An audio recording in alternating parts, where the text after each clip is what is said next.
এই প্রতীকী মরদেহ ফিলিস্তিনি শিশুর। গাজায় এমন নিরীহ শিশুর অকাল মৃত্যু ঘটছে প্রতিদিনই। ইসরায়েলি বাহিনীর নৃশংসতায় গাজা যেন এক রক্তাক্ত প্রান্তর। সেই গাজার প্রতি সংহতি আর ইসরায়েলের বিরুদ্ধে প্রতিবাদ জানিয়ে সোহরাওয়ার্দী উদ্যানে মার্চ ফর গাজা কর্মসূচি, যে মোহনায় ঢল নামে লাখো মানুষের। পুরো ময়দান যেন পরিণত হয় একখণ্ড ফিলিস্তিনে। নানা শ্রেণী পেশার মানুষের স্রোত এসে মিশে উদ্যানে। সবার হাতে ফিলিস্তিনের পতাকা, কণ্ঠে প্রতিবাদী সুর।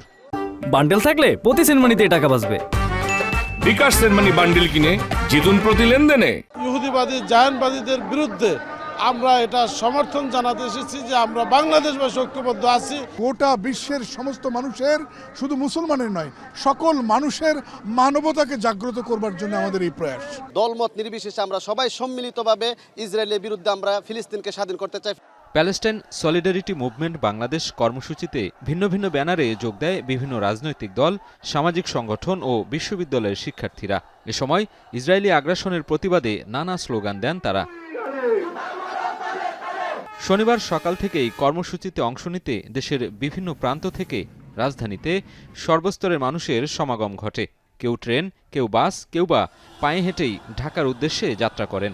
কণ্ঠে তাদের বিশ্ব জনমত গড়ার আহ্বান।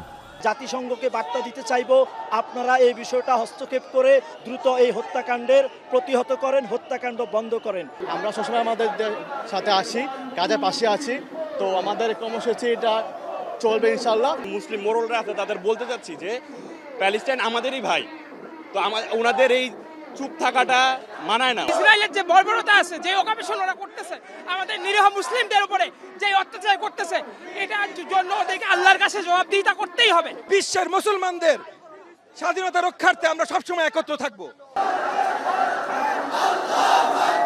সকাল থেকে বায়তুল মোকাররম, বাংলা মোটর, রামপুরা, মিরপুর সহ বিভিন্ন এলাকা থেকে জড়ো হয়ে সোহরাওয়ার্দী উদ্যানে যোগ দেয় বিভিন্ন রাজনৈতিক দলের নেতাকর্মীরা।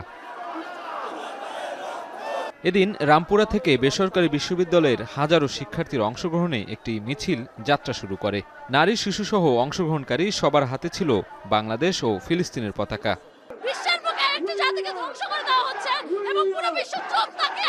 মুসলিমদের উপর অসভ্য বর্বর নির্যাতন চলছে, আমাদের মুসলিম হিসেবে প্রতিবাদ করা উচিত। আমরা ফিলিস্তিনের মুসলমান শিশুদের উপর নির্যাতন হয়েছে দেখে তার জন্য নামছি।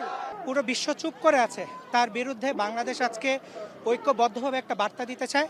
সেটা হচ্ছে ঐক্যের বার্তা। ফিলিস্তিনে হওয়া গণহত্যার প্রতিবাদে আমরা সারা বিশ্বের সকল মানবতাপ্রেমী যেই মুসলমান থেকে বিভিন্ন ধর্মের অনুসারীরা আছি, সবাই আমরা উচ্চস্বরে আমরা জাগ্রত।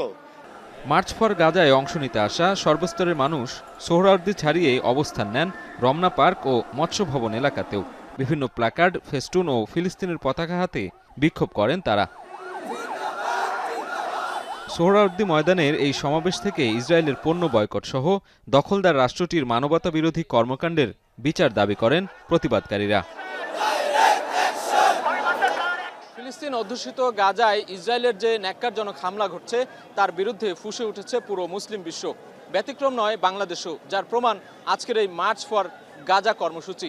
যে কর্মসূচিতে অংশ নিয়ে সাধারণ মানুষ দাবি জানালেন দ্রুততম সময়ের মধ্যে ফিলিস্তিনি হামলা বন্ধ সহ ইসরায়েলের বিরুদ্ধে ব্যবস্থা নিতে ওআইসি এবং জাতিসংঘের মতো প্রতিষ্ঠানগুলোকে রাখতে হবে বলিষ্ঠ ভূমিকা। সাজিদ আরাফাত, এখন, ঢাকা।